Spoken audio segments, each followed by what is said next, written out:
Peace. Welcome back to original content. It's your boy CracBaby, and this that they fiend for.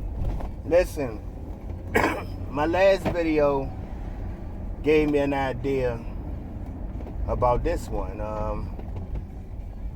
and I think it's beneficial to tell this story. So let me get into it. When I was like 9 years old. Up until that point, I was kind of sheltered by my grandmother who raised me. My grandmother protected me from everything and everybody. And I grew up with a lot of cousins, so whenever I had a problem, my grandmother would always, send one of my cousins to take care of the situation. Which in time,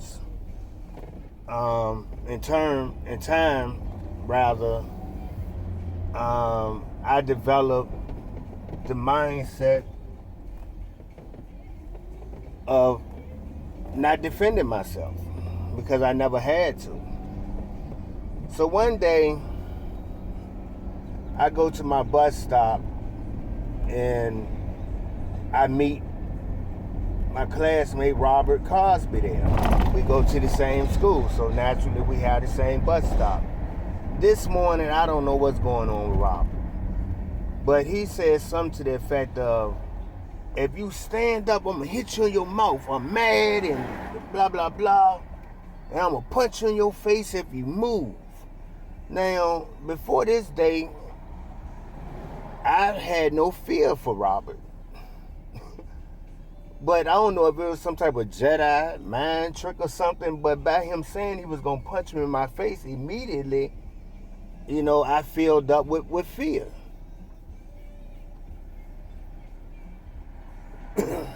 So, after sitting there for a minute or so, I decided to take off running. And I ran to my grandmother's house, a little more than a block away. And he was right on my tail. I remember I get to the porch and the latch was on the door. So by the time grandmama opened the door, she opened the door just in the nick of time. He swung, but I believe he missed me. I run in the house. My grandmama like, what's going on? You better go out there and catch your bus. And, I'm crying and begging her to let me stay home. And she did. But that day, my grandmother talked to me some kind of baby. Said, you going to let that little boy run you in the house like you a punk? And, she went on and on and on. And I remember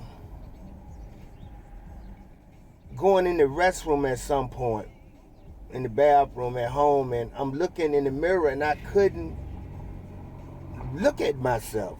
I was disgusted with myself that I let somebody chase me in the house.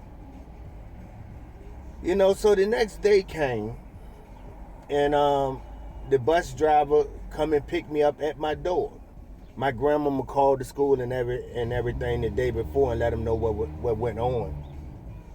So the bus driver picked me up at my house.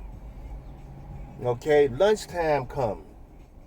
We in line going to the cafeteria, and Robert started running his mouth. And before he could get 2 words out of his mouth, I was all on him. I had this boy on the ground. I punished him. God is my witness. I punished him. And my teacher aide, Miss Gaines, bless her heart, I don't think she cared for Robert. She let me get him for about 20, 30 seconds. But when the teacher came around the corner, she jumped down and grabbed me, out like she was trying to break it up. But I remember feeling so good, so much so that when I got off of school that day, me and my friends went back over Robert's house. Well, to Robert's house. And his brother was there, and I called him out again. And I punished him in front of his brother. And I have never ran. I was 9 years old, and I have not ran from anyone since that day. I've stood my ground. Why am I saying this? Someone asked the question, why do so many men turn to Islam? And I gave an answer, but I want to add this to the list. In the Quran, Allah says that fighting is good for you when you have been wronged. When someone is hurting you, when someone is persecuting you, there's nothing wrong with defending yourself. So Islam answered questions for me that I carried in my spirit all of my life, and that's why I became Muslim. Noble Drew Ali, the founder of the Moor Science Temple, which I do not belong, but I have a great deal of respect for the founder, said that a man solves his problems best where he finds himself. Now, you may find yourself in Christianity. I find myself in Islam. I don't know another way to say it.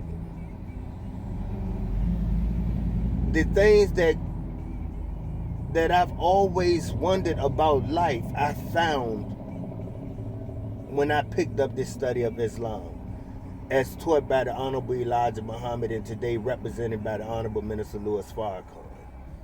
And that is one of the things that I love about Islam. In Islam, you can fight back. You don't have to turn the other cheek. You don't have to pray for those who are spitefully using you and abusing you.